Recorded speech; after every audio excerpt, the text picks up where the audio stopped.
Welcome to our channel. మనం హ్యాపీగా 2020కి bye చెప్పేశాం.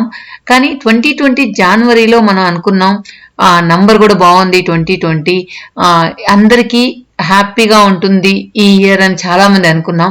కాకపోతే నార్మల్గా ఏదైనా ఒక సంవత్సరంలో కొంతమందికి చేదు అనుభవాలు ఉంటాయి, కొంతమందికి తీపి జ్ఞాపకాలు ఉంటాయి, అలా ఉంటాయి. కానీ 2020 అనేది యావత్ ప్రపంచాన్ని ఒక కుదిపేసిన ఇయర్గా చెప్పచ్చు మనం. ఎందుకంటే ఇది ఎవరు కలలో ఇలలో ఎరగని రీతిలో ప్రతి ఒక్క కుటుంబాన్ని కూడా కదిల్చివేసింది. అంటే చాలా మంది ఈ వైరస్ వల్ల చాలా మంది కుటుంబాలే చితికిపోయాయి. మళ్ళీ కొంతమంది అయితే వాళ్ళ బ్రతుకు మొదటి నుంచి సాగాల్సిన పరిస్థితి అయితే ఏర్పడింది. ఇంకా ఇంతమందిని కుదిపేసిన 2020 మనం లైఫ్ లాంగ్ మనం బ్రతికున్న రోజులు ఈ ఇయర్ అందరికీ గుర్తుండిపోయే ఇయర్. కొన్ని సంతోషంగా గుర్తుపెట్టుకుంటాం, కొన్ని చేదు అనుభవాలతో గుర్తుపెట్టుకుంటాం. సో అలాంటిదే ఈ 2020. సో అలాంటి సంవత్సరాన్ని అందరం కూడా సంతోషంగా గుడ్ బై చెప్పేశాం.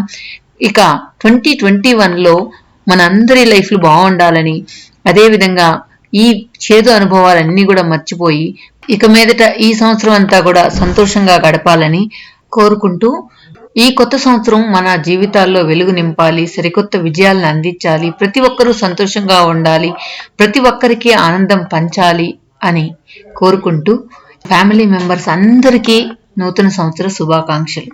ఇంకా ఈ కొత్త సంవత్సరంలో మనం పాత చేదు అనుభవాలన్నీ మర్చిపోయి సంతోషంగా గడపాలని, అదేవిధంగా ఏదైనా సరే మన ఫ్యామిలీ ప్రాబ్లమ్స్ కావచ్చు, లేదంటే మన హస్బెండ్ వైఫ్ మధ్య కావచ్చు, ఏదైనా సరే కొన్ని విషయాలు మనం చాలా బాధిస్తాయి, మనం లైఫ్ లాంగ్ కూడా మర్చిపోలేం. అలాంటి చేదు అనుభవాలు కూడా ప్రతి ఒక్కరి జీవితాల్లో మ్యాక్సిమం 100కి 99% ఉంటాయి.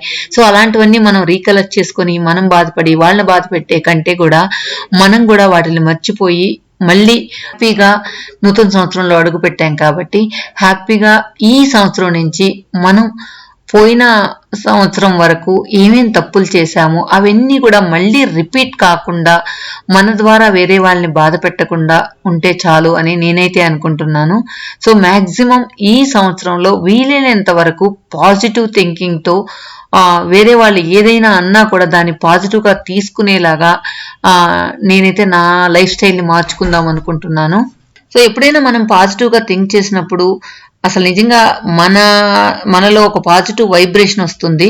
సో అది మన హెల్త్కి కూడా కాపాడుతుంది. ఒక్కొక్కసారి మనం వేరే వాళ్ళ గురించి ఆలోచించేటప్పుడు మనకు తెలియకుండానే మన హెల్త్ స్పాయిల్ అవుతుంది. సో అందువల్లనే మనం ఎప్పుడు కూడా పాజిటివ్గా థింక్ చేసి పాజిటివ్గా ఉంటే మన లైఫ్ బాగుంటుంది, మనం బాగుంటాను అనిపిస్తుంది.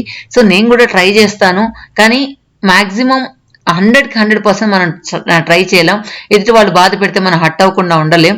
కాకపోతే వీలైనంత వరకు మనకు వల్లైనంత వరకు మనం దాన్ని పాజిటివ్గా తీసుకునే ప్రయత్నం అయితే చేయొచ్చు కదా. సో అదే నేను చేసేదే మీకు చెప్తున్నాను, నేను చేయాలనుకున్నదే మీకు చెప్తున్నాను. సో ఇలా కొంతమంది అయినా థింక్ చేస్తే సో మనందరి లైఫ్లు బాగుంటాయని అనుకుంటున్నాను. ఒకరిని బాధ పెట్టే ముందు మనం దాన్ని ఒక్కసారి ఆలోచించి అడిగితే బాగుంటుంది. ఎదుటోళ్ళు మనల్ని బాగా గుచ్చుతూ ఉంటే కూడా మనం ఒక్కొక్కసారి కామ్గా కూడా ఉండలేం.